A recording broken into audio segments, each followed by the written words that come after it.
Call the meeting to order. We do not have any agenda updates, and with that I will ask the clerk to call the roll, please. Mr. Biondo. Present. Mr. Booker. Present. Mr. Boomer. Here. Mrs. Crosby. Here. Mr. Fellers. Here. Mr. Fiducia. Here. Mr. Girl. Present. Mrs. Goro. Present. Mr. Hoffman. Present. Mr. Jury. Present. Mr. Kelly. Here. Mr. McDonald. Present. Mr. Nicolosi. Here. Mrs. Red. Mr. Salgado. Present. Mr. Schultz. Here. Mr. Tassoni. Present. Mr. Webster. Here. Mr. Westcott. Present. Mr. Wilson. Present. 20 present, 0 absent. Thank you very much, Clerk McCall. With that, I will ask everybody to stand. We'll turn things over to Mr. Kelly for the invocation and pledge. Holy Father, Mother God, Creator of all, bless this assembly and our deliberations this evening. Watch over those who serve our community, especially those who may serve in harm's way. Help us to remain mindful of our role in your divine plan, and to maintain an attitude of gratitude for the many blessings we enjoy. In your holy name we pray, amen. Amen. I pledge allegiance to the flag of the United States of America and to the republic for which it stands, one nation, under God, indivisible, with liberty and justice for all. Thank you very much, Mr. Kelly. With that, we will go to awards. We do have a service award tonight. I will ask Nathan Pratt Jennings and Alyssa, if you could please come on up here.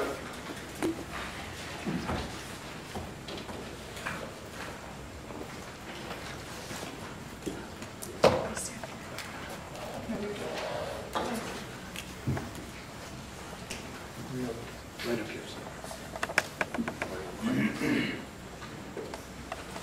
So just wanted to I guess, celebrate and recognize a young man in our community who is serving, who saved somebody's life here.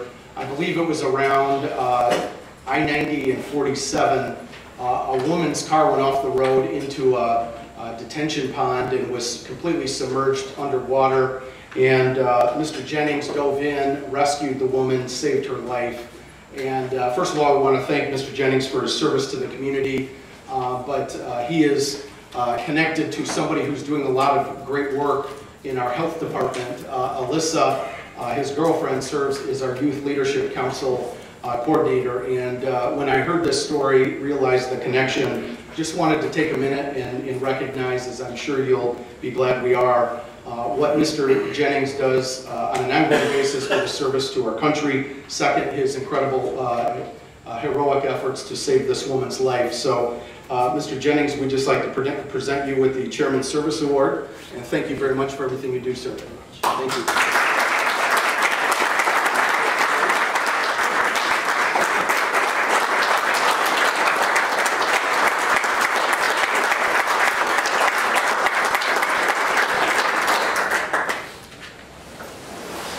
Man, a few words. We're just going to take a quick picture, Alyssa, if you'll come.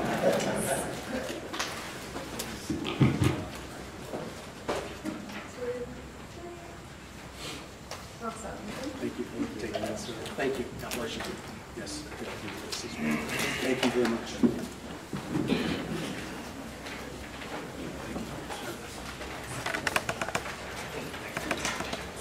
Thank you again for your service. Our next item of business, our good friend, the Mayor of Cherry Valley, Mayor Clayson, just wanted to come and address the board for a couple of minutes. Mayor, come on up here if you don't mind, and again, thanks for joining us.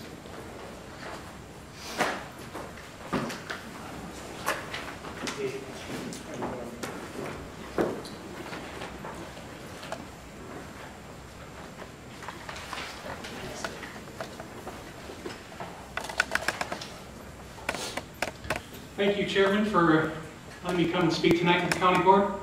For those of you who don't know me, I am the Village President of Cherry Valley, Illinois, and we're on that southeast side of the county that I like to call the gift capital of the county. Anywhere within a 10th of a mile, you get a great cup of coffee or brand new Corvette. just come see us. We'll take care of it.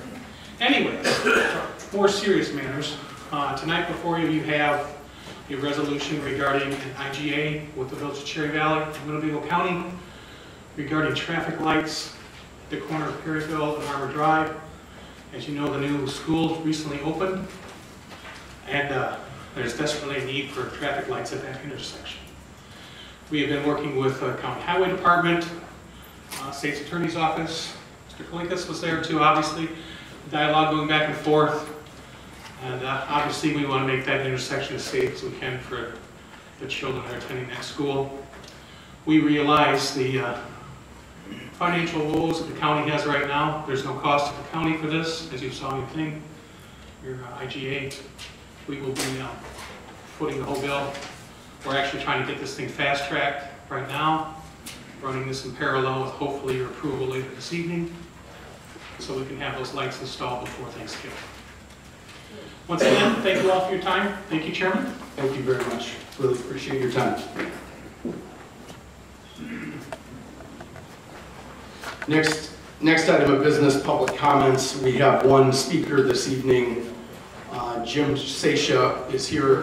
Thank you, Mr. Seisha, for coming, and I'll have you join us up here as well, sir.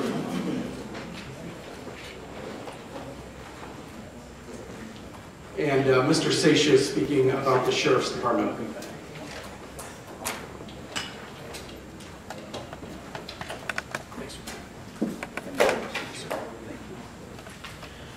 Mr. Chairman, members of the board, ladies and gentlemen, as the chairman said, my name is Jim Seisha. I had the privilege of serving on this honorable body for 2 years in the early 2000s, so I see some familiar faces. I'm here tonight as a concerned citizen, as a businessman.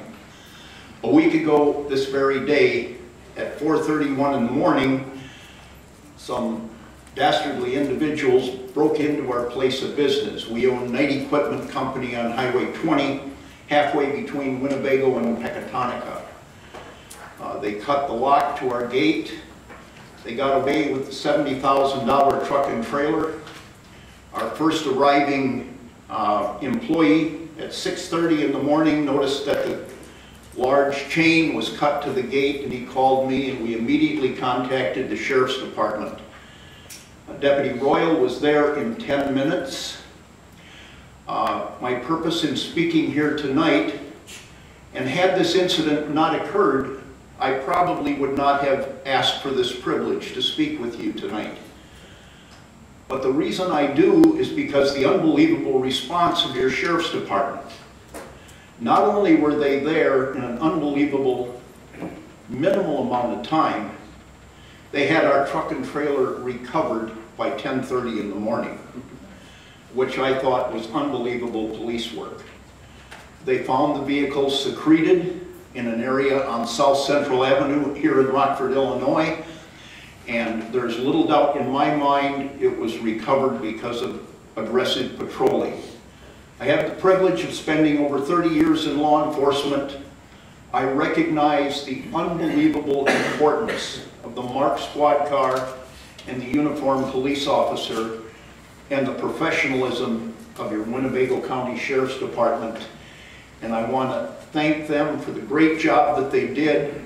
And I want to ask you, as members of the board, I know you're dealing with some very significant financial issues, but to keep that in mind as you deal with the budgetary concerns with the Winnebago County Sheriff's Department.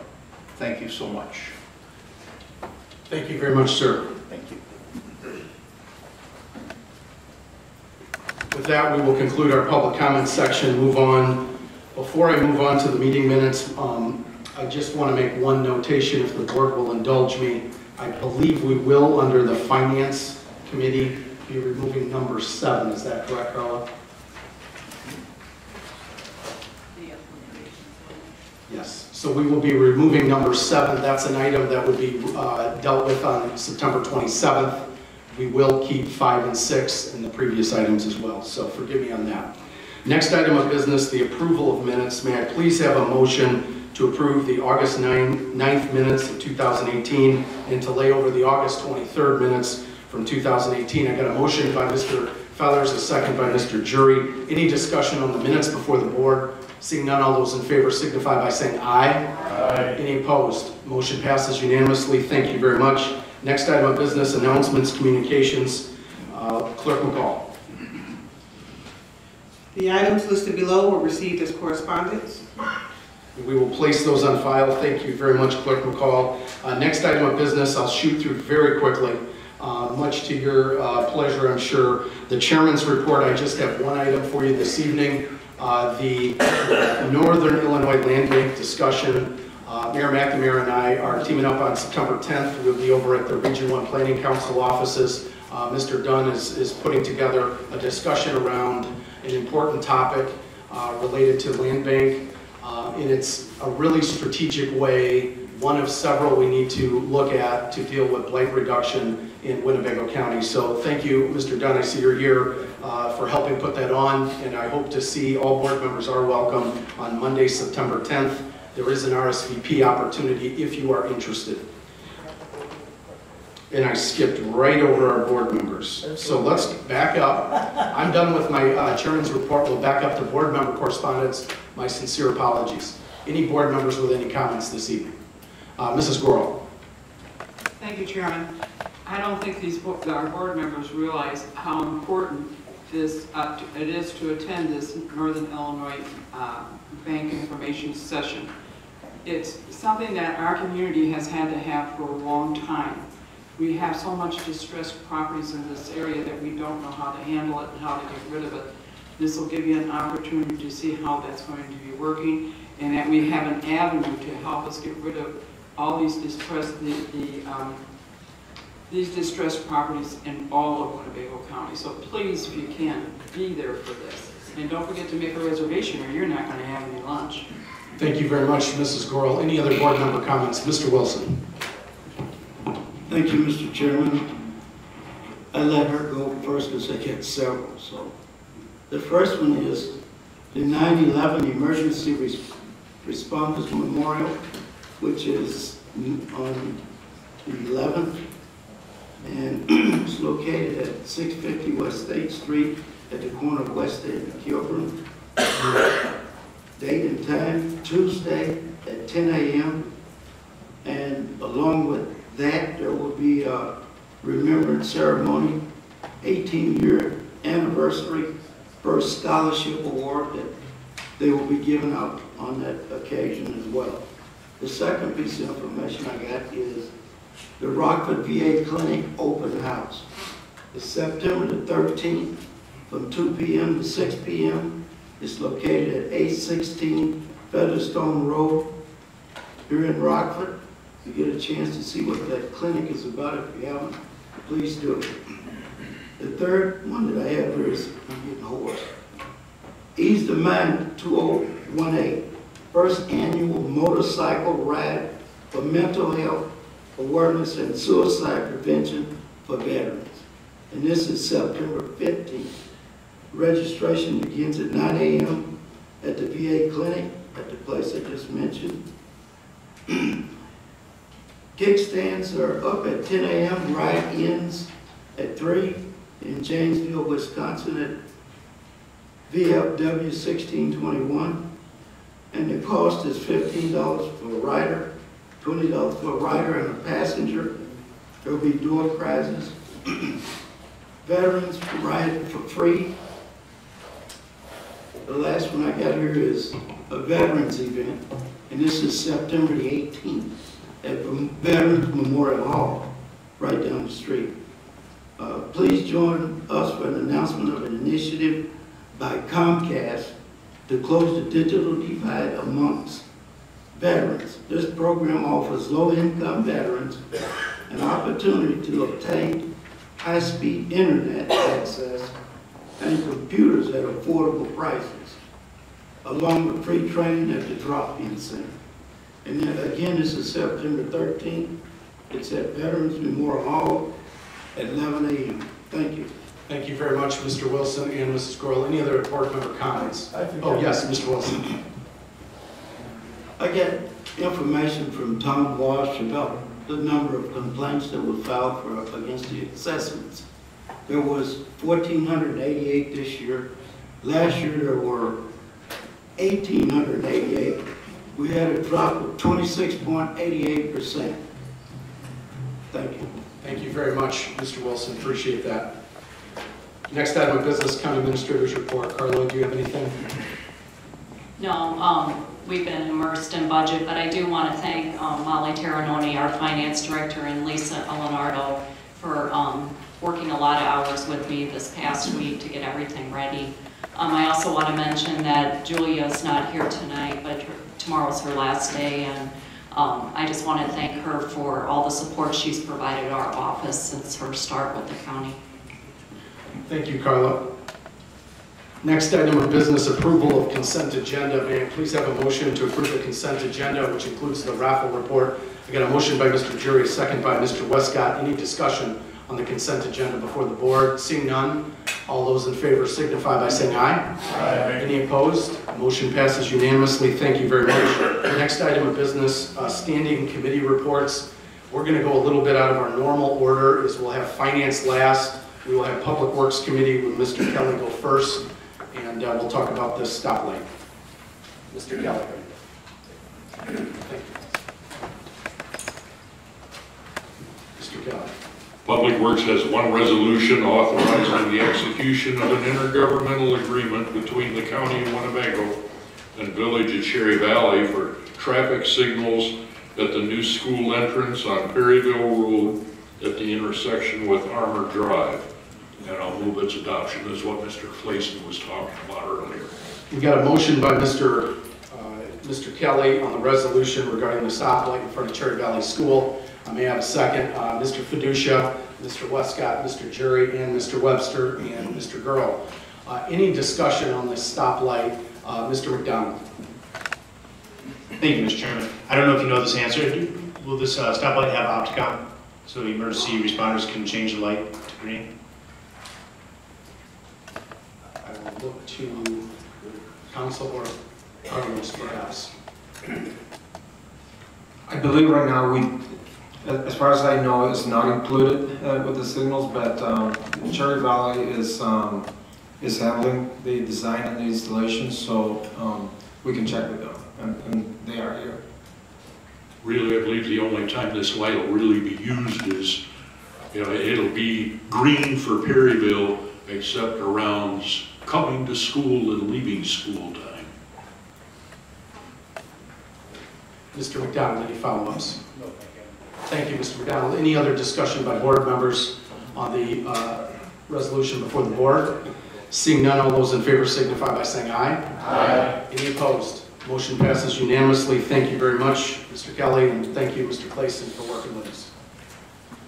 Next item of business, zoning committee, Mr. Webster.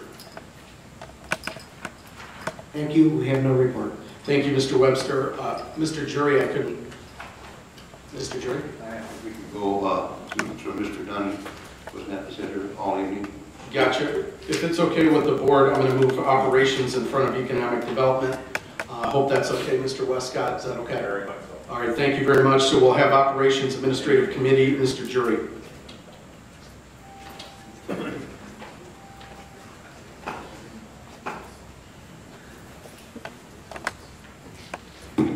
Thank you, Mr. Chairman. Your Operation Administrative Committee has three resolutions before you, and what I would like to do is take item 3 and 4 first, and this has to do with lenses, and there was some talk in caucus, so at this time I'd like Mr. Dunn to come up here and give a brief overview on why we're doing this. Mr. Dunn. Good evening. Thank you for having me back tonight. I just briefed the committee earlier. This is a conclusion to a discussion I've had with all of you over the last few years, and that was the mandate to take a number of these sub-organizations and combine them into a regional planning council framework. Two of the resolutions in front of you deal with the NPO, which is traditionally been referred to as RMAP or RATS, and the other WinGIS. All it does is amend the original IGA to reflect that fiscal agency and employment is not derived from the city of Rockford in the case of RMAP, or the county of Winnebago in the case of Winges, but rather fiscal agency and employment is derived for those sub-entities that you are party to an IGA on from the Regional Planning Council. This is the land bank you heard about earlier tonight, same case. The land bank will derive its fiscal agency from the Regional Planning Council. Also, the Economic Development District, which traditionally received its fiscal agency from the RADC, has done and accomplished the same thing. No cost would change in this manner. There's no additional cost to the county. If anything, it brings down the cost to each of these sub-organizations by being under one roof and having one operational governance protocol. Winnebago County still has governance rights through their traditional role, sitting on both boards. It is simply a way for employees who never reported to Rockford City Council but were badged as Rockford employees to no longer have that disconnect in the org chart. Likewise, Winges employees never reported to the Winnebago County Board, they reported to the Winges Policy Committee. It is a way to fix that sloppiness that had been occurring in the past. I don't know if you have any other questions. Any questions by board members? Mr. Biondo. Yes, I was wondering if, by this intergovernmental agreement change where you're putting all these subgroups in, and then you mentioned land bank also, the information that's coming up, is this combination required so that you can, one of the reasons is to allow the home rule to transfer from Belvedere to Rockford in the county, Winnebago County. So, Board Member Biondo, a two-part answer. One is there is a reverse requirement in the case of the RMAP IGA, the MPO IGA. As I mentioned to the board in past introductory overviews of what the RPC is and is not, the federal government had suggested, if not required, that the MPO no longer be in City Hall of Rockford and no longer be Rockford employees. It's a three-county multi-jurisdictional organization that must maintain its independence. So for a long time, those here at the county, those elsewhere, viewed RMAP as a City of Rockford department. That couldn't be further from the truth. So the federal government came in an audit, a certification process, and said, you cannot be Rockford employees, you have to be out of the City of Rockford. So we had to put them into a fiscal agency that was independent. The RPC was the common fiscal agency that is used across the country. Likewise, the EDA said the same thing about the Economic Development District. Winges it is common for other RPCs to be that neutral, where Winges has 8 jurisdictions that are owners of Winges. The RPC in other communities is a natural, independent third party to have that fiscal agency. The second part, so it's not that the RPC is requiring anything, but some of the federal partners are requiring independence. The second part to your question on the land bank and home rules, the RPC is a IGA created, state statute recognized form of government. It is a special purpose unit of government through IGA, created through IGA powers that Winnebago and Boone entered into. The land bank would follow that framework. Land banks in Illinois, this is grant funded by the state of Illinois, and you can learn more on Monday, and I'm always happy to answer any of your questions independently of this meeting. But a land bank can be a municipal land bank in the case of Freeports. It can be a county land bank if the county has home rule, which is Cook County. Cook County has a land bank. It can be an IGA created land bank, which is happening now in South Suburban Chicago, or it can be a non-for-profit land bank. The land bank grant that was awarded to Winnebago and Boone from the state of Illinois was for an IGA created land bank. And through the state statute powers with an IGA created land bank, the land bank gets to enjoy some of the powers that the signatories of that IGA have. So it is not necessarily that we are using Belvedere, but that Belvedere wants this and wants to participate in it. The land bank can have home rule powers in very limited, narrow ways because one of its signatories has it. Thank you, Mr. Biondo. Any other questions for Mr. Dunn before we motion this in and get a second? Okay, thank you very much, Mr. Dunn. Thank you, Mr. Mike. Jury? I'd like to read these in. Now, I'm going to take these first and the other one last, so I'll read these in. A resolution authorizing the chairman of the Winnebago County Board to execute an intergovernmental agreement forming and empowering Winnebago County Geographic Information System. That's the first one. The next one is a resolution authorizing the chairman of the Winnebago County Board to execute a cooperative agreement forming and empowering the Rockford Metropolitan Agency for Planning. And I move for their adoption. We got a motion by Mr. Jury regarding items 3 and 4, the WinGIS IGA, and the RMAP IGA. May I have a second? Mr. Westcott, Mr. Hoffman, and Mrs. Gorel, thank you. Any discussion by board members on both 3 and 4 that are before the board as a package right now? Seeing none, all those in favor signify by saying aye. Aye. Any opposed? Motion passes unanimously. Thank you very much. Mr. Dunn, thanks for your time. Mr. Jury. Thank you, Chairman Haney. The next resolution establishes the date and time and location for each of the Winnebago County Board meetings, and I move for its adoption. We have a motion by Mr. Jury, a second by Mr. Wilson, Mrs. Gorel, and I believe Mr. Hoffman.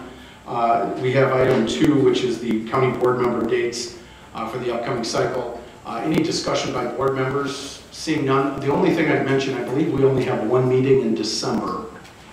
So just note that I think we have just the one meeting. We will have a new board seated in December, but because of obviously Christmas, we may not get a second in. So just wanted to point that out before we take a vote. Any other discussion by board members on the board meeting dates? Seeing none, all those in favor signify by saying aye. Aye. Any opposed? Motion passes unanimously. Thank you very much, Mr. Jury. Thank you, Chairman Haney. I just got a quick update here for Mr. Wilson and Mr. Biondo and myself.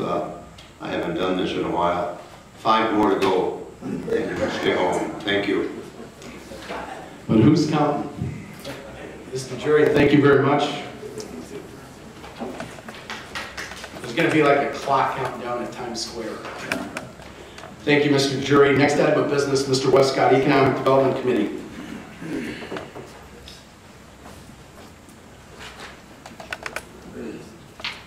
Thank you, Chairman. We have before you a resolution authorizing execution of an economic development agreement with Bergstrom, Inc., and I so move. We have a motion by Mr. Westcott on item 2, which is the Bergstrom agreement. May I have a second? Mr. Wilson, Mr. Girl, Mrs. Red, thank you very much. Item is before the board. It is the agreement with Bergstrom where we would commit host fees, $125,000 in host fees this fiscal year and $125,000 next year. This is in partnership with the city of Rockford, who is matching that, and it is a job retention and expansion effort. And I just wanted to make sure we had an overview of that. We had a very good discussion in economic development. Any discussion or comments you wanted to add, Mr. Westcott? No, I think you hit it on the head. Okay, thank you, Mr. Westcott. Mr. Wilson. Thank you, Mr. Chairman, and thank you, Fred. Bergstrom is going to do that expansion work that they're going to do. And they're going to hire some folks. And the average wage for these people is over $12 an hour, which is considerably more than minimum wage. So I would hope everybody would take that into consideration. Thank you very much. The language in the agreement includes if not but for. If not before these dollars from the city of Rockford and Winnebago, there was concern about retaining this opportunity to our community. And if we would have lost the small expansion elsewhere, you have concern that the larger headquarters could follow in the future. So it helps cement one of our truly unique and powerful headquartered companies in the region. Any other discussion by board members? Yes, sir, Mr. Kelly.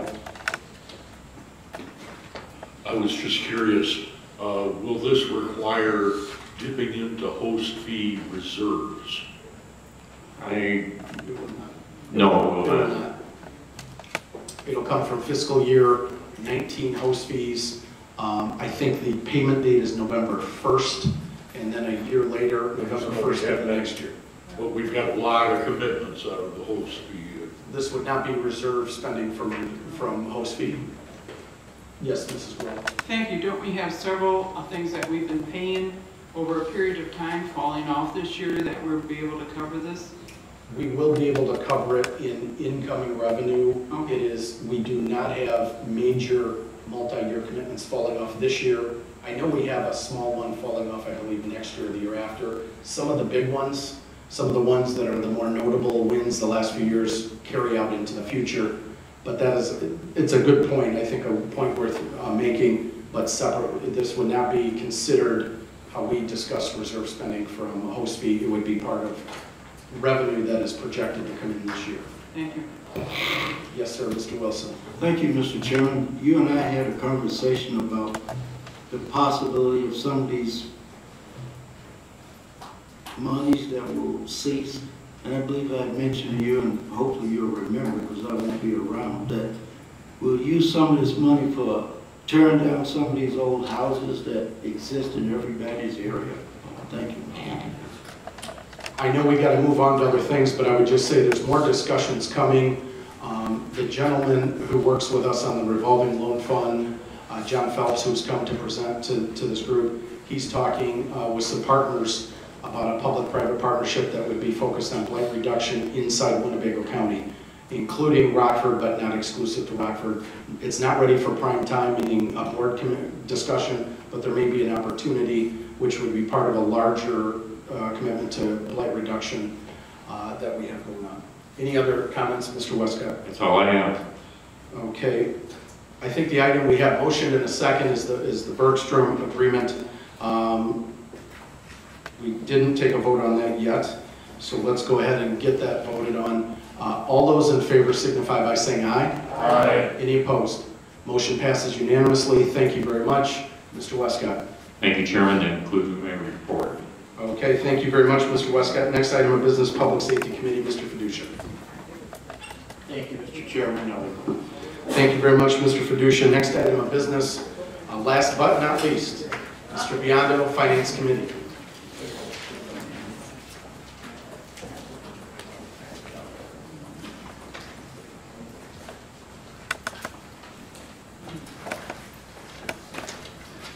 I'm walking a lot better, so it must be the load coming off my back with only 3 months to go. Anyway, thank you, Mr. Chairman. The Finance Committee, we have a, resolution authorizing settlement of a claim against the County of Winnebago entitled Cheryl Whipple versus Winnebago County to be read in. Thank you. And I'm going to do the other one too. Resolution authorizing settlement of claim against the County of Winnebago for Timothy Hilton versus Winnebago County to be read in. Since it's a resolution, we can just go ahead and motion that. We can. Okay, so I'll make a motion for both of those. It was unanimous, I believe, for both. One is the Whipple is 112,000 permanent disability, and Mr. Hilton basically 52,972. He's the one that had his arm caught in the machine, and I think they managed to save most of his use of his arm, but still, it's a very, it could have been a lot worse, and thank God he worked out for him too. But he needs 52,972.13. So I move for the resolution of both of those. We got a motion by Mr. Biondo on item 2 or 3, the Whipple agreement and the Hilton agreement. May I have a second? Mr. Jury and Mr. Girl, thank you very much. Both items are before the board. Any discussion on these two resolutions? Mr. Schultz. Thank you, Mr. Chairman. It was reported to us at committee, and I just wanted the full board to know that Mr. Hilton was in a very serious situation where folks came along around him from that department in very difficult circumstances. It was exceptionally cold, and they were there for over 2 hours, if I recall correctly, holding him in a position so that eventually his arm was able to be saved. And I just want to express my appreciation and let all of you that didn't hear that story know he had some remarkable folks showing up that night. Thank you. Appreciate it. Thanks, Mr. Schultz. The items before the board, the Whipple agreement, the Hilton agreement, any other discussion, comments by board members? Seeing none, all those in favor signify by saying aye. Aye. Any opposed? Motions, both motions pass. 2 and 3 are approved unanimously. Thank you very much, Mr. Biondo. Okay, we have also ordinance authorizing the issuance of not to exceed $50 million for general obligation bonds, alternative revenue source of the county to fund all or portions of the county's unfunded IMRF liability, including prepayment of providing a budget stabilization fund for such liability to be laid over. Okay, thank you very much. I believe that vote was also unanimous. This is basically to cover the IMRF debts that we have. We pay it each year. We're paying like 7.5% interest, and assuming that we can find something with this bond that would actually get us lower so that we could save 2 or 3% on interest for paying IMRF pensions. We had, I think it depends on it, doesn't it, Carl, to actually, you know, if we can't find something cheaper, then they will not be issued. But this is to let the person go ahead and try to sell them and see what we can get. Thank you, Mr. Biondo. Carla, anything you'd like to add to that? This is just to authorize these bonds. We'll still be researching and having the actuary prepare information to make sure that it will be worth issuing the bonds. So at any point before you approve the bonds to be issued, we can back out of this. So we have work to continue on this. Okay. So the item has been read in, Mr. Biondo. Yes, so I'd like to suspend the rules then. We got a motion by Mr. Biondo to suspend the rules, which would allow us to vote on item 4, the ordinance authorizing the 50 million general obligation bonds. A second by Mr. Jury and Mr. Earl. The item before the board is to suspend the rules, which would allow us then separately to vote tonight. Any discussion before we vote to suspend the rules? Yes, Mr. Tassoni. Thank you, Mr. Chairman. Would discussion right now be on the suspension, or would it be on suspension only? The motion second is, if you vote yes, it's to suspend the rules. If we have a majority of our board members who want to suspend the rules and that passes, then we would separately vote on the item. Which, if I could, then discussion on the bonds would be at that point. Right. Yes, sir. Thank you. Thank you, Mr. Tassoni. Mr. Fellers. Thank you, Mr. Chairman. Is there a need for this to be done today, or can it wait till the next meeting? Is there any reason why we need to suspend? I know we had a lot of questions in caucus about this, and there was a little bit of understanding. Having the extra 2 weeks to fully understand the situation, I think, would make me and a lot of others feel a lot better. Is there any... That's fine. We will have a special meeting on the 13th. No, it's going to be the 20th, is it? Well, we have to have a special meeting for another matter, so it can be put back on the agenda on the 13th. Which would be rather than waiting, because our next board meeting isn't until the 27th, which is 3 weeks out. Can this wait till the 27th too, or I mean, does it need to? Because in a meeting of a whole, we can't pass this. It has to be an official board meeting, right? We have a special meeting. Next Thursday, we're going to have to actually have a special meeting of the board for an action item that has become time. Hold on 1 second. That's okay. That is time sensitive.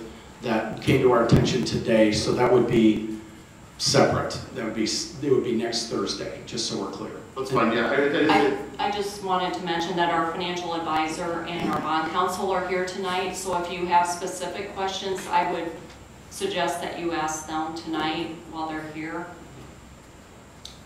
Sure. Are there any questions, specific questions? The motion and second before the board is to suspend the rules. Any other questions, comments before we take the vote to suspend the rules? Seeing none, all those in favor of suspending the rules signify by saying aye. Aye. Any opposed? We have Mr. Fellers and Mr. Schultz voted no. Mr. Hoffman and Mr. Tassoni voted no. Mrs. Gorel voted no. We will do a roll call on this. We'll ask Clerk McCall to do a roll call.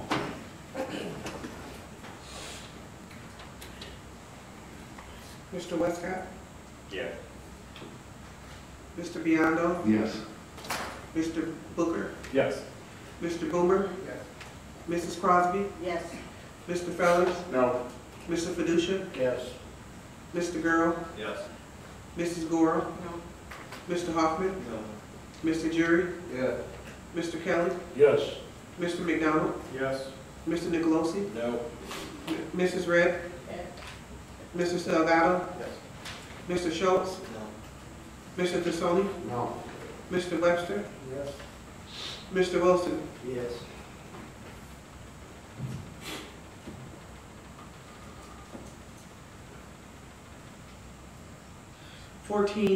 Yes, 6 no. Motion passes. We've suspended the rules. Mr. Biondo. Yes. So you want to make a motion? Yeah, I'll make a motion for the ordinance authorizing the issuance not to exceed 50 million for the bonds.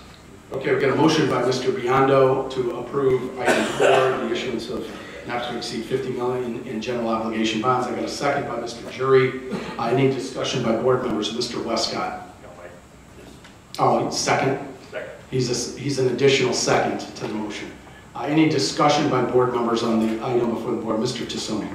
Thank you, Mr. Chairman. Like I said, I had a multitude of questions that I really couldn't get an answer to at our caucus, so that was my reluctance to suspend the rules.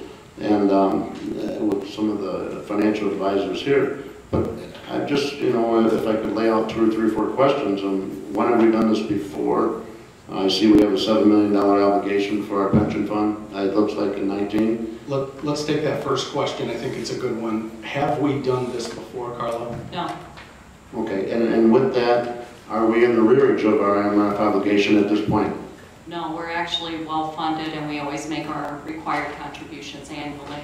Well, and then I guess with concern with that, why are we concerned with bonding out monies to pay our obligation for the future? Carla. It's our unfunded liability, and right now we're paying 7.5% on that. So our hope would be that we could issue bonds and pay around 4.5%. And we're talking, you know, anywhere between 22 million and roughly 40 million. So that's a lot of interest to be paid over the next 30 years. So I guess just help me understand it. Our unfunded liability, we're borrowing the money elsewhere now to satisfy the... We owe IMRF that money, and we pay 7.5% interest on that. Just typically in a given year, not because we're in the rearage. No, we pay our current contributions. We are not borrowing money to make our current contributions. It's similar to if you refinance your house, you're not borrowing money to make your payments. You're borrowing money to pay off your mortgage and refinance at a lower rate so that you're saving interest. Okay, and we don't have the ability or the reserve to prepay to forego the 7.5%? No. And this may help us in that fashion as well? Correct. Thank you. Thank you, Mr. Tassoni. I believe Mr. Fellers had a question. Mr. Fellers. So I guess I'm confused. You said we're fully funded. No, I said we're well-funded. Oh, well-funded. Okay. I guess we're paying 7% interest on the unfunded part? Correct. Which last year was how much? It's been as high as 45 million, and the last estimate was around 22 million. Okay, so we're paying 7% to borrow that from the IMRF? There's a tax levy as well. Correct. The tax levy pays our current contribution. There's 2 parts to what our IMRF payments are every year. We have our current contribution on employees. They calculate a percentage of employees' wages that the county has to pay, and then the employees have some withheld from their paycheck. And we pay that as a current contribution. And then on the unfunded liability, they factor how much we have to pay annually on that as well, and that's included in our contribution each year. So I guess I just think this is why I vote against suspending the rules. I feel like quite a few of us here might not fully grasp how IMRF works. And if we're going to issue bonds for $50 million, something that's new, I think we probably all want to have a slightly better understanding of how this functions and how money comes in, money comes out, and what our liabilities are. Can I defer to the financial advisor? Yeah.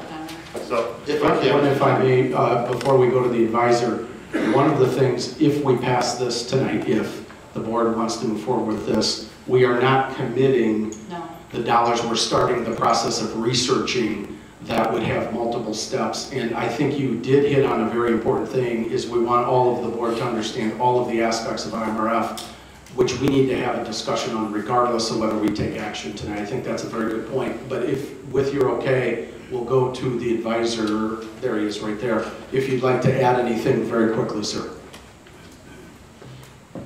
You know, it would help too if we told them how much we pay in the current contributions. How many millions do we pay each year for IMRF? Our rate went down 2% this year because the unfunded liability went down, but generally it's between 7 and 8.5 million, depending on how the interest goes. That covers 1 and 2? Both Yes. of them? Yes. Sir. Thank you. Thank you, Mr. Chairman, county board members. My name is Kyle Harding with the law firm Chapman & Cutler. And I'll be serving as bond counsel on this issue if the county decides to move forward. And so one thing I wanted to clarify was exactly what this document is that's in front of you tonight. It's an ordinance that I have prepared. The proposed plan of finance, if you decide to move forward, will be for the issuance of what's called the general obligation alternate revenue bond. And the county may be familiar with this. Most of your outstanding debt are alternate bonds. It's an obligation where there's an underlying property tax levy, but the expectation is that a dedicated revenue source will be used to make the payments every year. You have your MFT alternate bonds, your safety sales tax alternate bonds, your sales tax alternate bonds. This alternate bond would be payable from the IMRF levy, which I think last year your levy was about $6.5 million. And the expectation here, and I'll turn it over to Kevin DeHanna from Spear Financial in a minute to talk a little bit more about the financial side, but the idea is that you're going to try and bring that levy down. There'll still be a levy, but instead of the levy being used 100% going to pay IMRF, some of that IMRF levy would go to pay these bonds, which would have an interest rate that was lower than the 7.5% IMRF charges you each year on your unfunded portion.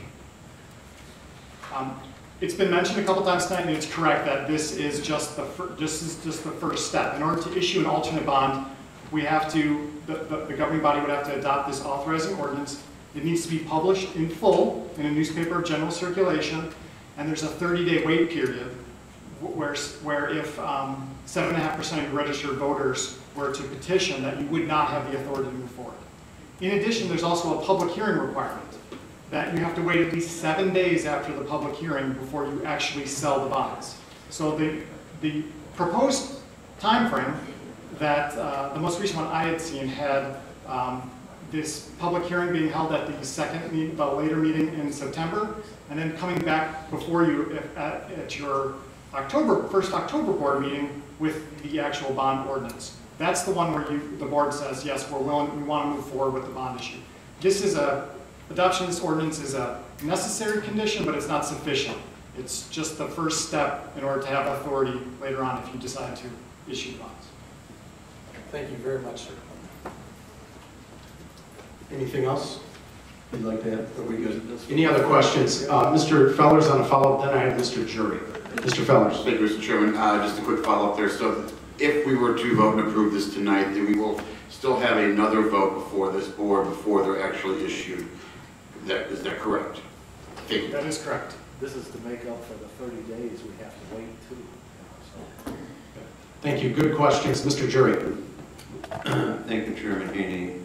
Well, you've answered all my questions.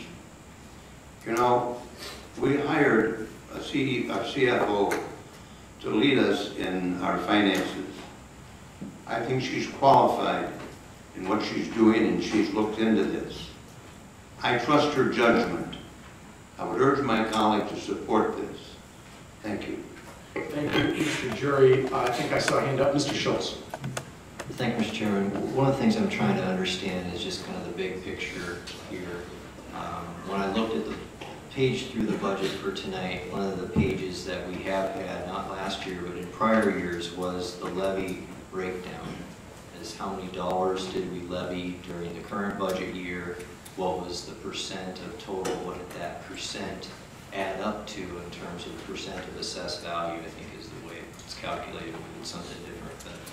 But the reason I'm bringing that up, that sheet, and we all have our real estate taxes, and it shows the varying levies that we have, is there's two, I think, related items, but I want to make sure I'm not misrepresenting this. I do believe that we had instances of pension spiking, particularly as it related to the end of the previous administration. I'm not saying that was the only time it happened. I know it happened in spades at that point in time. And so I'm curious about the relationship between those events and where our unfunded liability is. And the correlation to that is, all right, is it because of that, or a history of that, that the IMRF levy a line on the property taxes? If we do not do this, will that percent or that dollar amount or that number have to go up? So if we did nothing as it relates to these bonds, that portion of our levy would go up. I'm asking that question. Or if we did nothing, would it stay the same but not save us the arbitrage between these two percentages? Would you like to speak to that, Carla, or and somebody else? I will defer. Okay.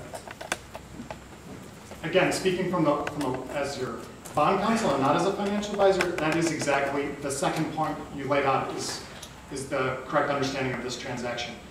The idea here is to reduce the amount that you're going to need to levy for IMRF purposes by essentially trading the 7.5% I understand what we're doing and why we're doing it. I understand. I was there for the presentation. I'm on the finance committee. The question was, if we don't do this, is the levy as a percent and as a dollar amount going to increase relative to the past? There's a variety. I can't answer that question for you. I don't know if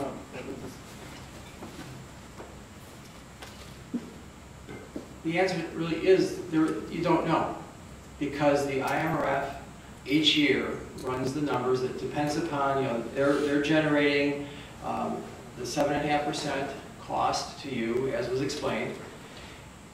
A lot depends upon how they invest their money. They invested their money very well a year ago, so that your obligation to them went down. That's why it went down from the 40-some million to 20-some million. The expectation is that investments aren't doing that well this year. And so whether you do the bonds or not, it may be that the obligation to IMRF may go up because of their investing their monies at less than 7.5%. So in a sense, the bonds or not the bonds, it's neutral to the future levy as to the portion of the levy that reflects whether the IMRF is investing well or not at greater than 7.5%, because that you can't control.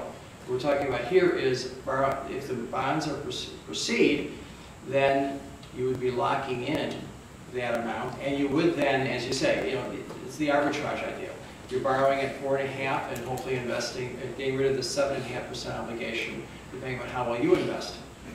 But a lot of the IMRF levy depends upon how they invest, and it also depends upon what your staffing does over the next year or 2 years or 3 years. If you remember the February presentation that the Finance Committee had, it showed that the expectation on an actual basis is that your cost to IMRF is going to keep rising, and it will eventually double or triple over 20, 30 years. And a lot of that has to do with assumptions about growth in staffing, growth in wages. So that's the part that you really can't determine right now. Any follow-ups, Mr. Schultz? Thank you very much. Any other questions by the board? I have one. If they do invest improperly and the levy would go up, how does borrowing the money then help us? Because the unfunded liability could still go up if they're badly investing, and or it just happens investments are bad. How does this help us then? If it goes back up to 44 million, do we have to then pay some of that out? You know? As long as, on this portion, as long as we do the bonds, as long as they are investing your money greater than the bond cost. So, you know, when I was talking about, are they investing better than 7.5% or not? Here you'd be, if you do the bonds, then you're talking about, are they investing better than the bond yield, which is about 4.5%. So that's how you're protecting yourself. Thank you, sir. Mr. Biondo, any follow-ups? Okay, the item before the board is an ordinance related to the not to exceed 50 million in general obligation bonds. This is the start of the discussion process. Any other discussion comments? Are there any board members who are opposed to this ordinance that's motion before the board? Please raise your hand. Seeing none, I will ask the clerk to cast a yes vote for all members present. Motion passes unanimously. Thank you very much. Okay, now we go to the next session, and I'm going to go sit down for a while, because I'll need it.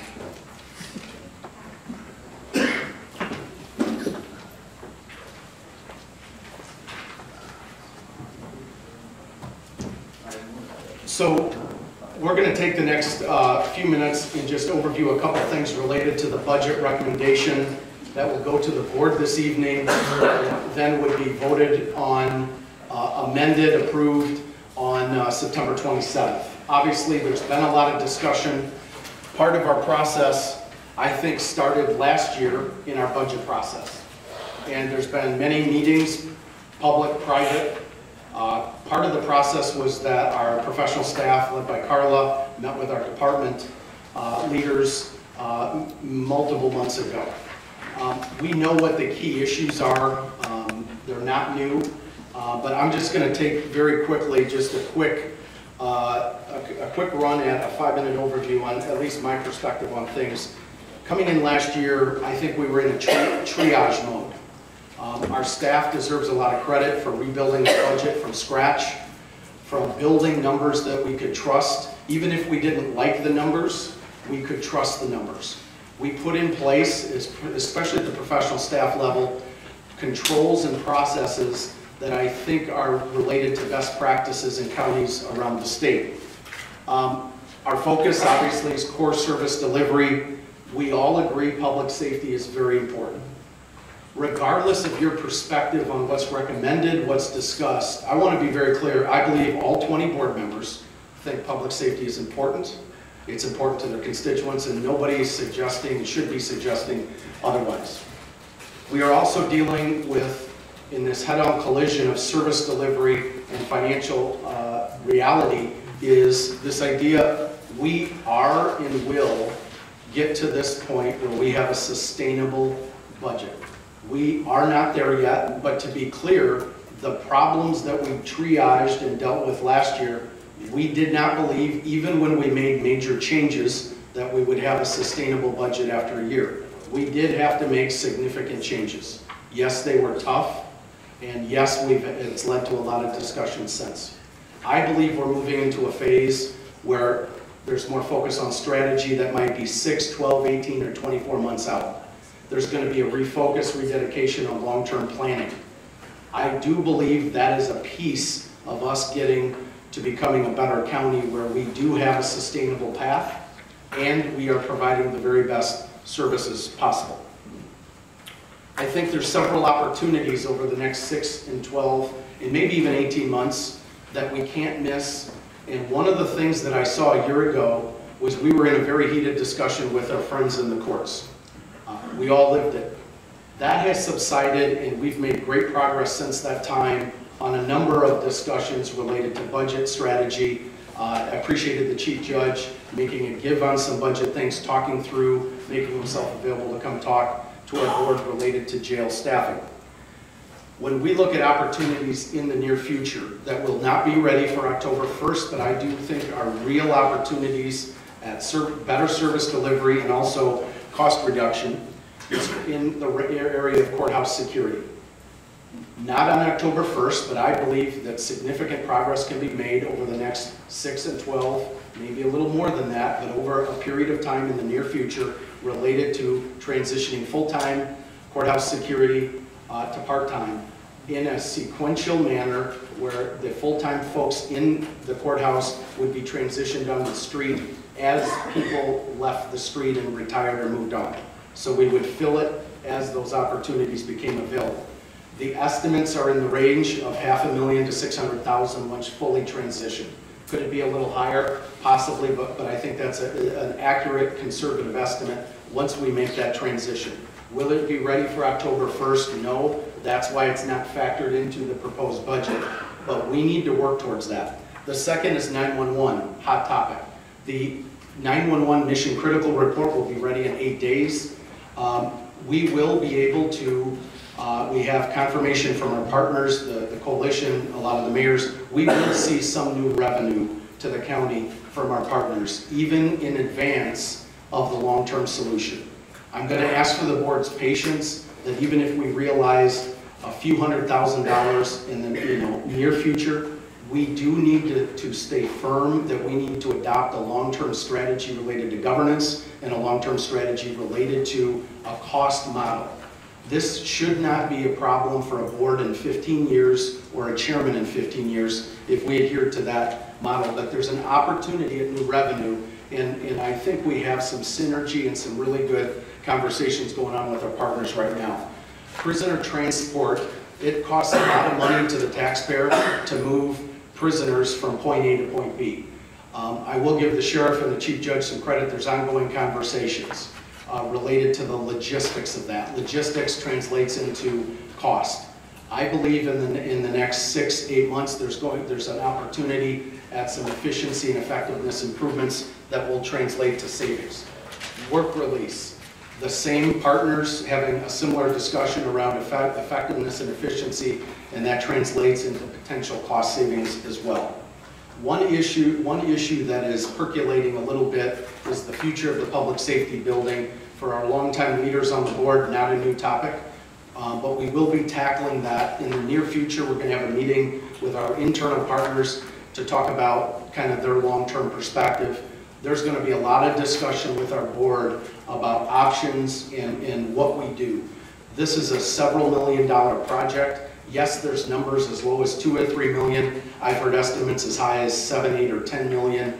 There's a lot of variables. What we want to do is get the planning right. You're going to be part of the process and brought in an inclusive manner, but that's something that's ahead of us. Why does that matter from an operational standpoint? Right now, in talking to Carla and others, it's costing us approximately $750,000 in maintenance and utilities, I believe, to have a building that's mostly empty, floods often, and is clearly not a long-term solution for the county. So we need to look at options. Not all of those options involve us putting new revenue back into our operating budget. We may need to pull some of that potential savings into bonding. Again, all possibilities, but it's related to serious discussions we need to be having in the coming months. Talk tax rate, your property tax bill. The Winnebago County, over the last several years, over the last decade, we collected just over 7% of the overall bill. When you look at where our money is going, if you live in Rockford, 51% is to the school district. City of Rockford, almost 22%. Park District, 7.66%. Winnebago County has done an incredible job, I think, being leaders in holding the levy over the last several years. You have saved taxpayers $20.8 million, not counting the $800,000 that we left to taxpayers last year when we did not take CPI. We did take new growth. If you annualize the savings, that would be about $4.8 million estimate, rough numbers. That would be on the revenue side at this point. I think that was a very strategic move and a good move. This year, and Carl will be coming up shortly, one of the items we'll be discussing is the levy and the potential of taking the full levy this year as part of a long-term strategy to close the gap between revenues and expenses. One of the things that's been driving costs actually is not department expenses, but healthcare expenses. And that's something we're going to spend a lot of energy and time on as well in the next several months. But we will be having in the next 3 weeks, not a new discussion as well, a discussion around the levy. When we talk about departments, we've talked a lot about the sheriff's department. There's no doubt. Talk about the courts. I think they're working very collaboratively with us. Judge Doherty made, I believe, a nice concession and is really working with some efficiency experts, found grant funding for process improvement. That was not happening 12 or 24 months ago. That's a very positive step forward. We need to continue to find ways to partner with the folks in the courts to help them, help our community, but I appreciate the partnership. 2 departments that follow, State's Attorney and Public Defender.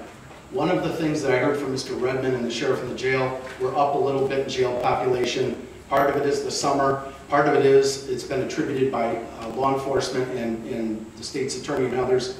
We're doing good law enforcement in our municipalities and in the county. That could be leading to a little bit of an uptick. We're also seeing, because of some staffing challenges in the State's Attorney and Public Defender's office, some challenges with talent retention and attraction. The Public Defender's Office has lost 19 public defenders in 19 months. We are addressing a little bit of a wage increase at some of the levels of the Public Defender and State's Attorney's Office. When they have high turnover or retention challenges, it has impact in other places in the public safety continuum. The circuit clerk, I believe Tom Klein's probably the best circuit clerk in the state of all 102 counties.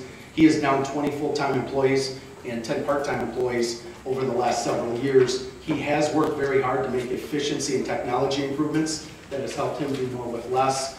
He just inherited this e-filing state unfunded mandate. You would think when you hear e-filing, it makes you more efficient. He said it makes him less efficient in the short term because the software doesn't sync up. So he's dealing with challenges at this time, and I think has been a very good partner to the county board.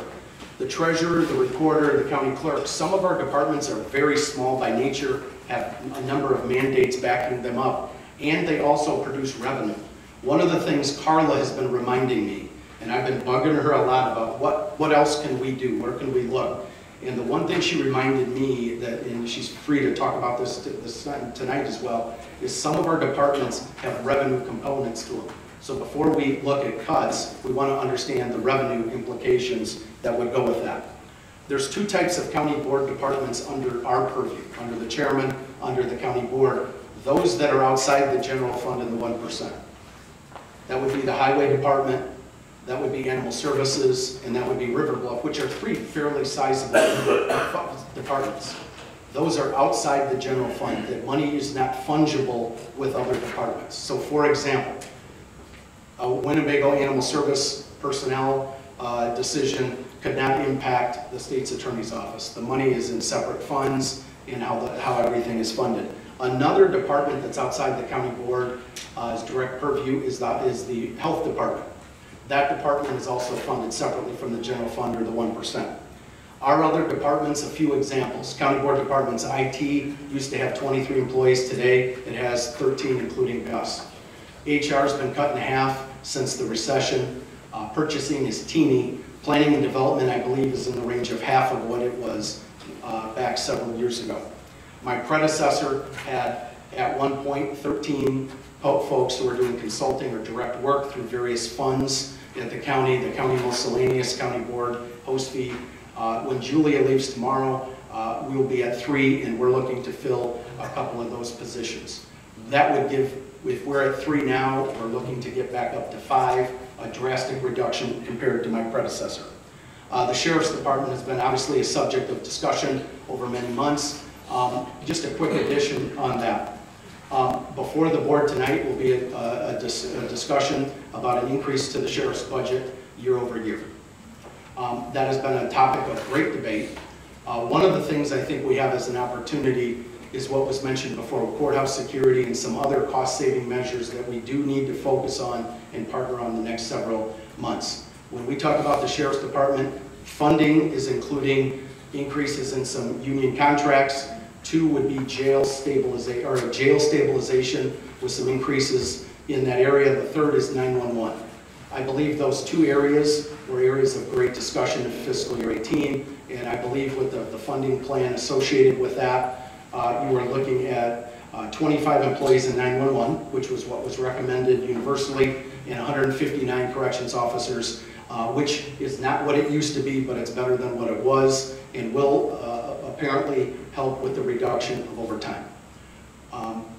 At the same time, part of this discussion is that the sheriff is doing the following, and I won't get into great detail tonight, but there was a discussion in a finance meeting of cutting 10 deputies. That was a very honest discussion, that in spite of increases, there was the recommendation talked about that there would be the need to cut 10 deputies to fit within the budget, recommended budget for fiscal year 19. The sheriff has recommended an alternative to that he has an opportunity to one gentleman moved, so he's no longer an employee. That position as a deputy wouldn't be filled. 4 would be moved to the jail where there are openings, and instead of cutting an additional 5 deputies, the balance, or the $500,000, would be made up in 2 areas. Reduction by $250,000 in overtime from the jail, reduction by $250,000 in overtime from patrol. That would be monitored on a monthly basis in writing from the sheriff. He and his staff would be available. There are parts of overtime that can be controlled. There's parts of overtime, apparently, in law enforcement that cannot. That's why it would need to be monitored, shared broadly with the administration and board, and adjustments would be needed to be made if there becomes an issue. The sheriff's also, and we talked, and this is also ultimately a board decision, but I think it would be imperative we have monthly monitoring reports around service and also budget metrics. He would be willing to have his team come and give a full operations and budget update on a quarterly basis in great detail at the discretion of the board, but could provide monthly monitoring reports. Regardless of what we do with budget, I think that's really good stuff. And I think we should be having those type of discussions so that they're clear, we're clear on things that are working, not working, and where gaps are. I think that's an area of focus and opportunity, regardless of how budget discussions go the next several weeks. With that, I will turn things over to Carla. Her and her team, I see Molly is here, and Lisa have done a good job preparing the budget. Appreciate all the hours they've been putting in. And with that, I'll turn things over to Carla. Thank you for the opportunity to chat with you on a couple of things tonight.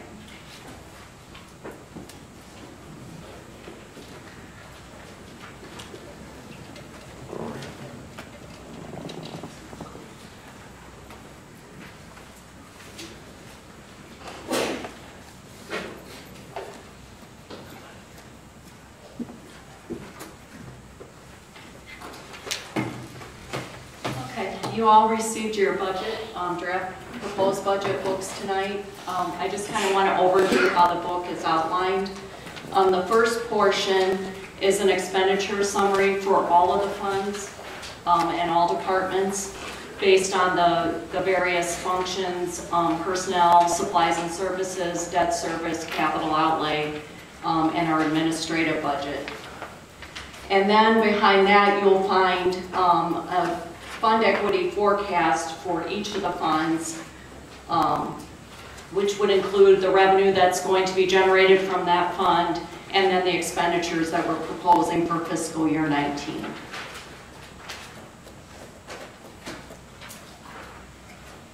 So I'll send out a copy of this PowerPoint. I just wanted to kind of summarize the information in a different way for you to consider as you're reviewing the document.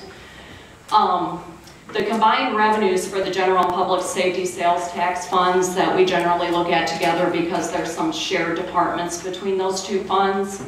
The total revenue that we're projecting with no tax levy increase for fiscal year 19 is $81,460,000. All of this information is presented in thousands. If you took the new growth and the CPI increase, the total revenue would be $82,477,000. Typically, I presented the no tax levy increase option, the only new construction, only CPI, and then the total of both.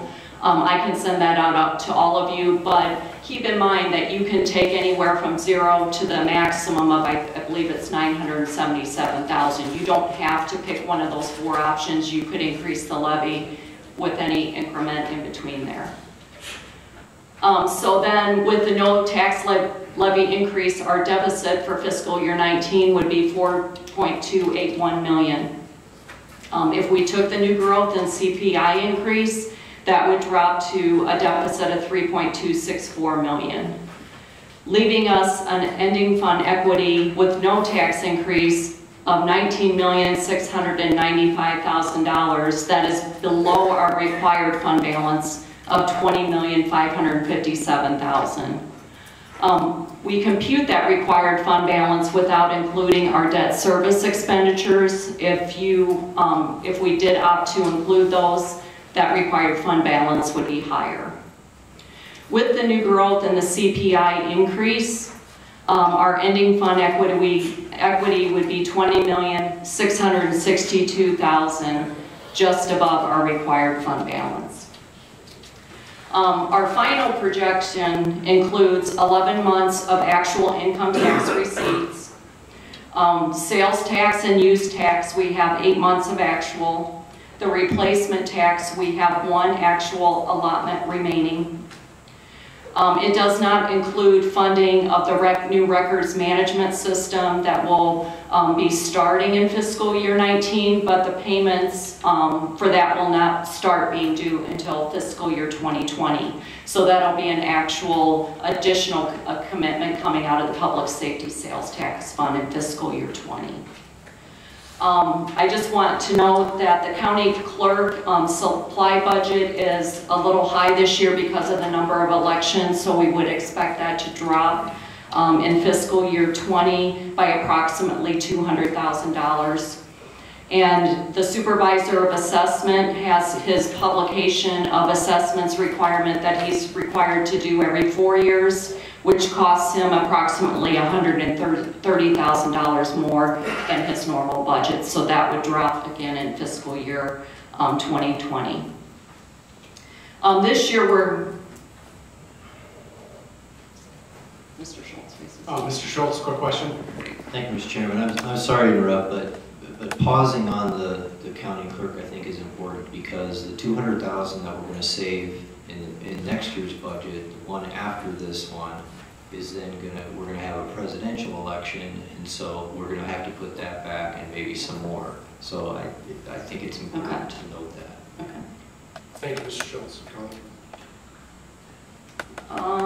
This year, in fiscal year 19, we'll be implementing additional budget controls. In the current fiscal year, we have a control within Munis that once you meet your supply budget, you cannot issue any more payments from that department without coming to the county board for a budget amendment. We'll be applying some budget controls to personnel this year. For every personnel budget line item, there'll be positions that make up that dollar amount in the regular salary line item. The only item that we really can't control is overtime, because if personnel that exists works overtime, we're not able to not pay those people, and there's no way we can control them from working. So that's one little area that unfortunately we're not able to control, but we can monitor on a monthly basis and then report out if we have any concerns.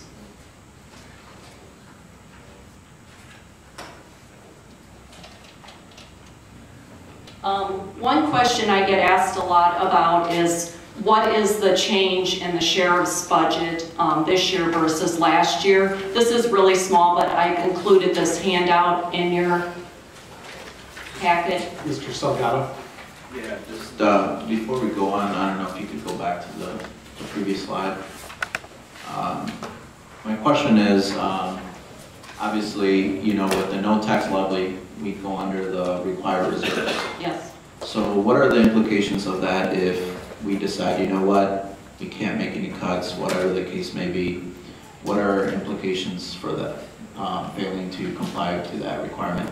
Is that like an audit finding based on information? Does it lower our bond rating? What implications does that have? Well, we would have probably an audit comment that we're not complying with our own policy. It would have an impact on our debt rating when we go to issue debt again, which we will potentially do in connection with our capital plan, and then the demolition of the public safety building. So we would then, when your bond rating goes down, we pay more in interest on new debt.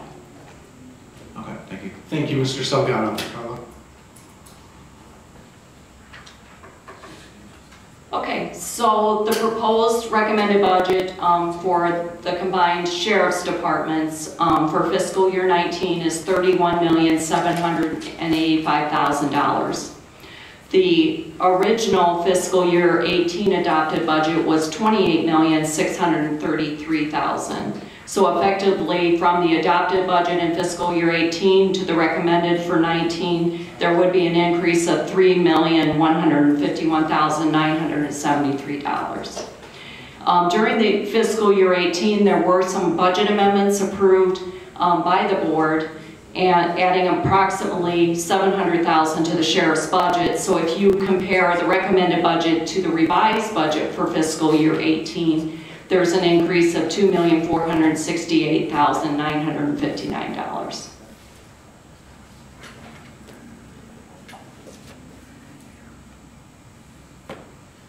The chairman's discussed proposing a levy increase for the next 3 years in order to help close the gap between revenues and expenditures. So I did a rough calculation that I had Tom Walsh review for me, just so you could see what the impact of taking the full new construction and CPI for the next 3 years could potentially add to our revenue budget. And for the total of those 3 years, we could add about $6.2 million for the 3 years. Follow up by Mr. Salgado. Yes, another question. Back to the total sheriff's budget of $3 million that we're saying that essentially it would be increasing from the revised and to the 2019. Do we know what the year-to-date projection would be? Is this found, this sheet here, would that tell me that they're a $2 million? Is that, it says the public safety tax? So what I'm trying to figure out is like, where are they gonna end up essentially expenditure-wise? Projection for 2018? I believe they will have cut 1.6 million, so that would leave 2.7 million over. Tammy, is that right? 2.7 million over the revised budget at 29.3 million. Okay, thank you. Mm-hmm. That's 32 million. Right. Exactly what it's.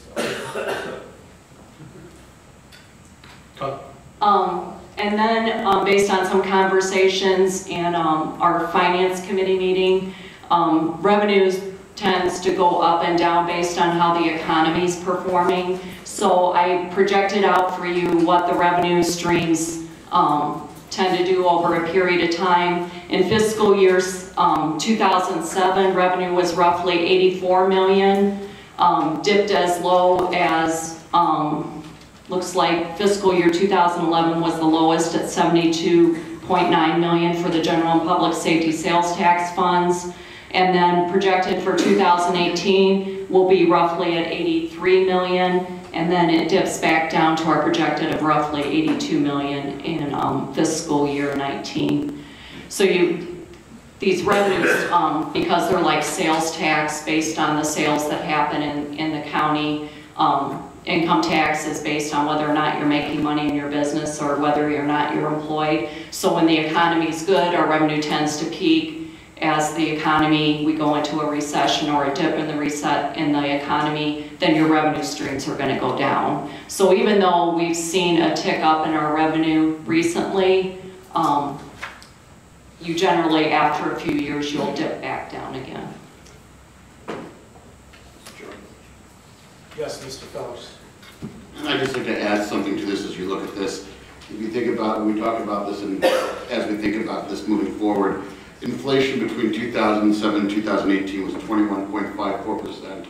So while from 2007 towards our 2018 fiscal projection, the numbers are relatively equal, that dollar is worth 20% less than it was 11 years ago. Thank you, Mr. Phillips. Unless there's any question, I'll turn it over to Mr. Biondo.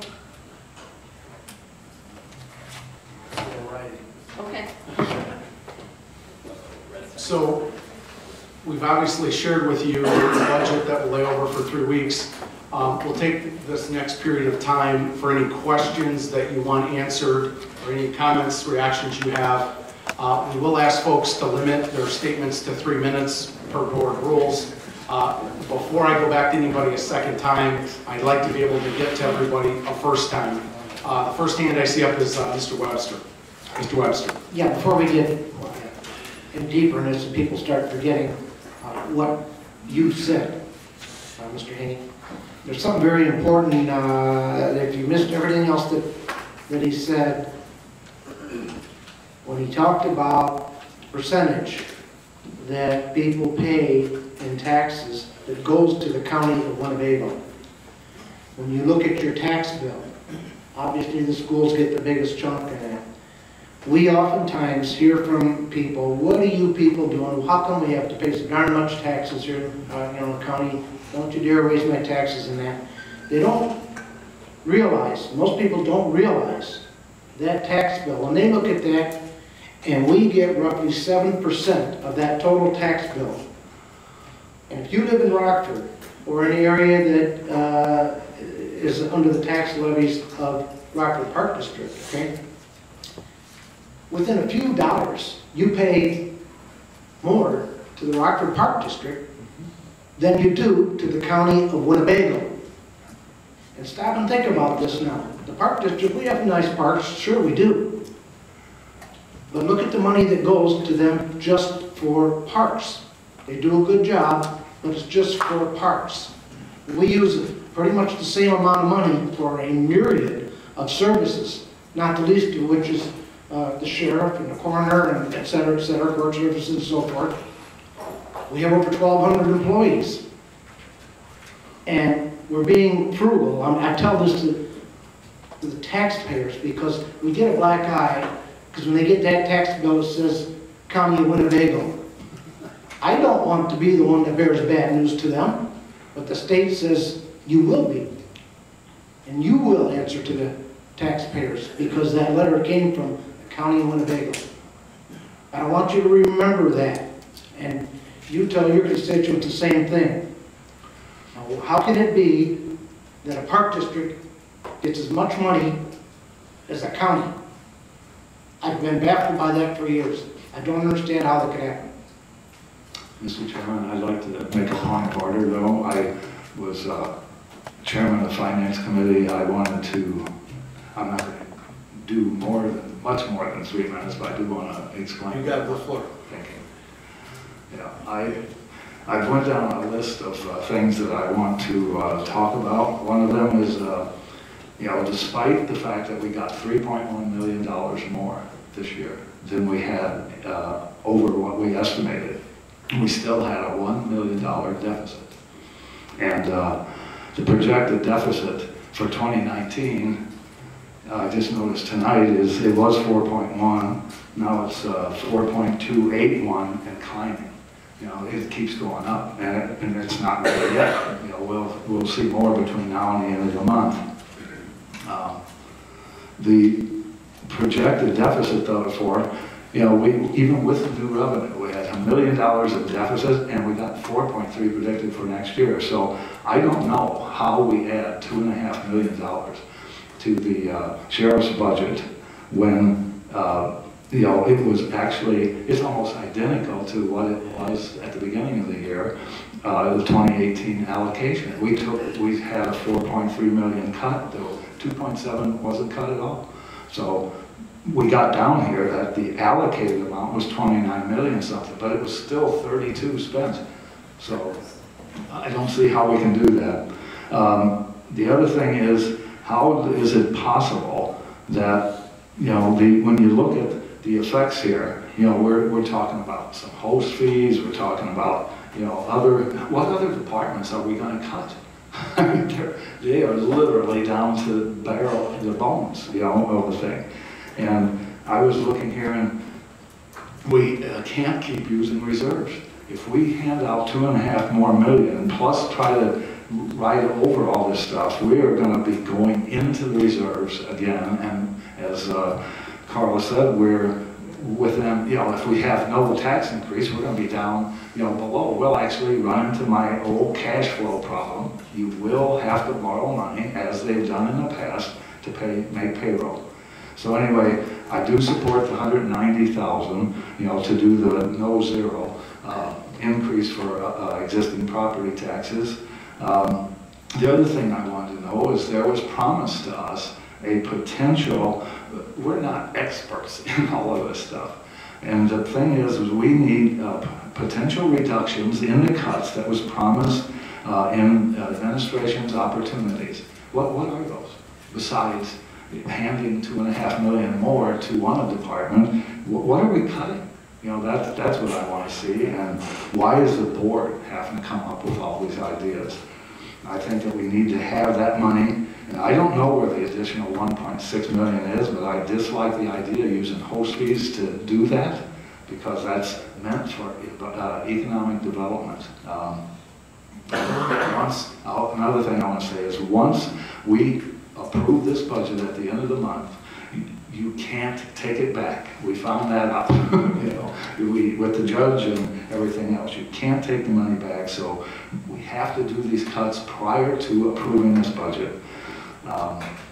And I guess, we should look at maybe we do get some savings possibly with the bonds and things like that. But I just want to say that I cannot see how we take the biggest department and give it the full amount of money that they already spent this year. And I don't think we can do it necessarily with money. The amount is key here, because overtime can occur, people can come in. I think it has to be what we have is a resolution for us. It's a statute at the state level that we determine the amount of deputies that are in that department. And that way, overtime and everything else is limited once that happens. So that's all I want to say. Thank you very much, Mr. Biondo. Any other questions, comments by board members? Mr. Tassoni. Thank you, Mr. Chairman. I apologize if it came out and I just didn't see it or not, but I'd like to see maybe some others with an itemized list of our host fee obligations and where we're spending that $4.8 million this year. Okay. Thank you. We can get that out to you. Absolutely. Thank you, Mr. Tassoni. Any other comments by board members? Yes, Mr. Webster. Go to Mr. Webster a second time. Yeah, I just do have one more. I know that the talk about raising the levy has come up, and there's been talk about raising the public safety tax, raising more money by raising that.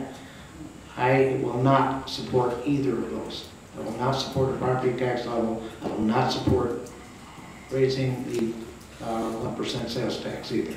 Thank you. Thank you very much. Appreciate it, Mr. Webster. I'll just comment one thing. Appreciate the comments. They're not new. Been a lot of good discussions. The board ultimately makes the decision on this budget, and I absolutely respect that. And I would want to say to my peers at the county, it needs to be respected inside the county when this budget is adopted on September 27th. And we need to work towards that, what is set by the board, and kind of renew that when we set this budget, that we adhere to it and make every commitment to do that across departments. Last year we did triage and made some major changes. They were very hard.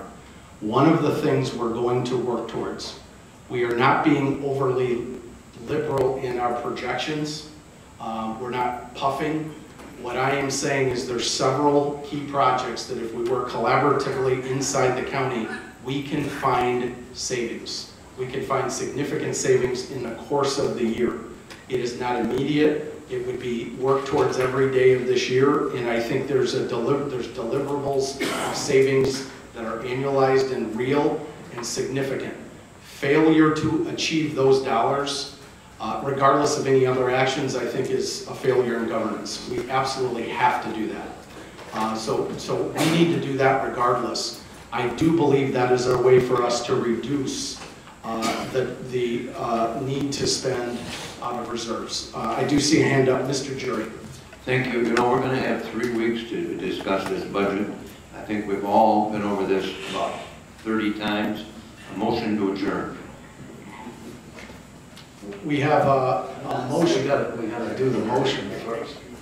I had my hand up before, Mr. Yes. Chair. No, I think, excuse me. Point of order. Excuse me.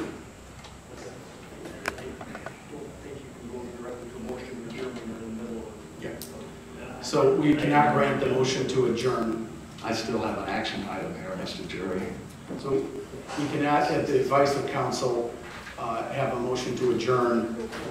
With that, the next hand up was, I believe, Mr. Schultz, then Mr. Wilson. Thank you. Mr. Schultz has the floor. Let's give him our full attention, please. Thank you, Mr. Chairman. I'll be brief. We're fighting last year's battle again this year. That's just an observation. We'll all make the same arguments. We'll make the same points. But we didn't make last year's cut. We didn't actually. And the dollars that we added back, the $700,000 that we added back to the revised budget was just backfilling really bad decisions that we realized we were over a barrel and we had to give some of that money back to just have basic operations. So that's point one. Point two, I think Carla's going to do a better job projecting revenue for the upcoming year than for the last year.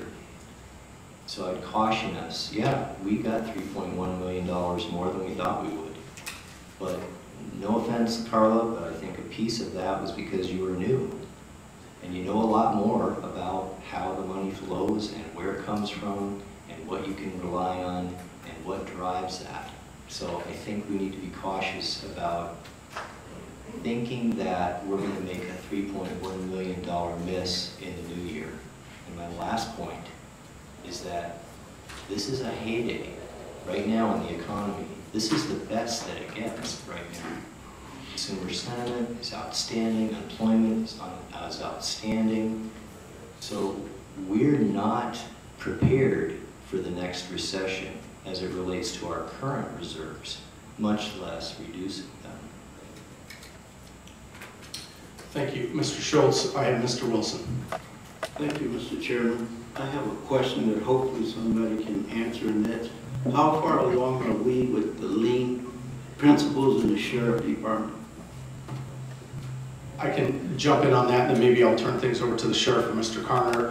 I spoke to Mr. Sawchuk last week, and I know there's been meetings, multiple meetings over the last few months. He said he would have some initial findings here in the next several weeks.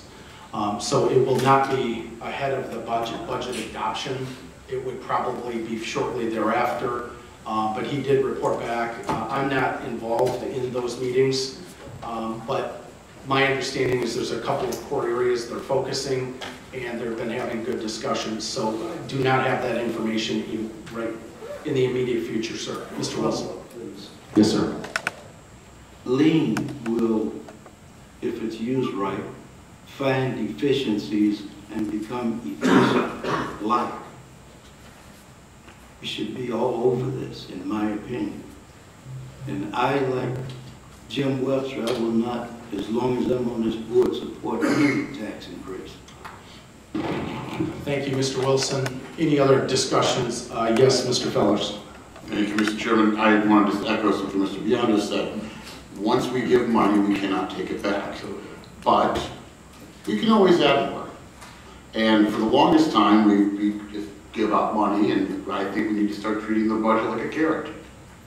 Right? There are cuts that we've asked for that haven't happened. So we keep our budgets where they were last year. If cuts are made and steps are made to improve the lean process and find efficiencies, then maybe this board can find additional monies to fill out other areas. But if we give it all up once, right away, that's it. And we've rewarded the behavior that's been going on for the last year. Thank you, Mr. Fellers. Any other comments by board members?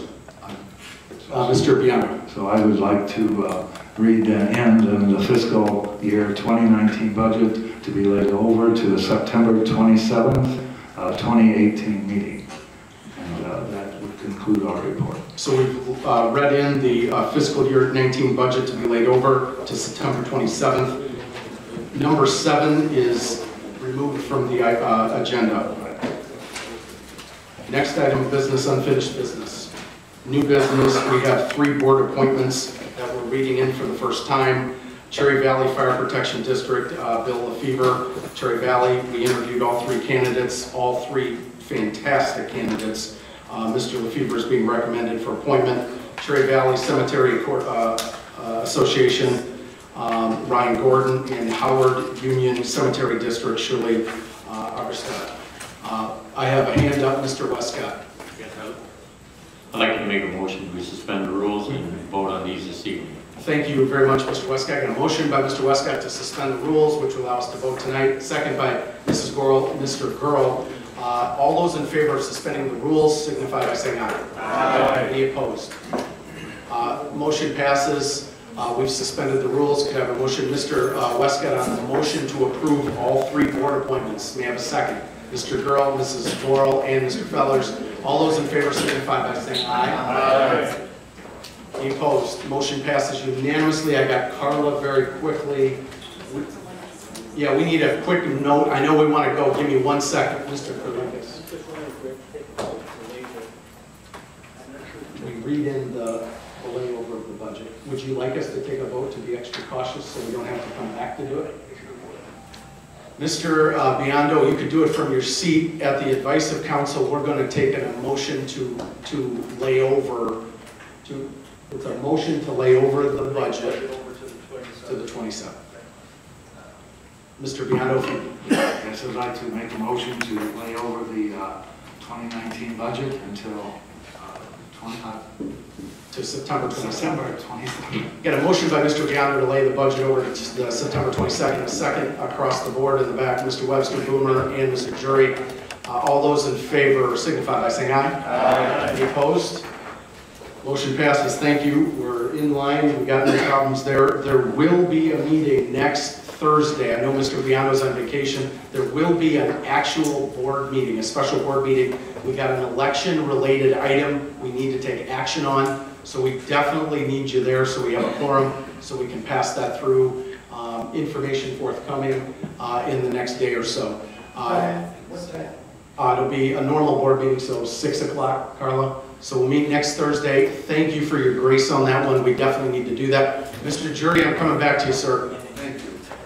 Motion to adjourn. Motion to adjourn, second by Mr. Do I have a second on the motion, Mr. Biondo? Before we take the vote, Mr. Boomer, anything you'd like to add? There'll be caucus of the whole on Monday, a special board meeting Thursday, and we'll go from there. All those in favor of adjourning signify by saying aye. Aye. Any opposed? Have a great night. Thank you.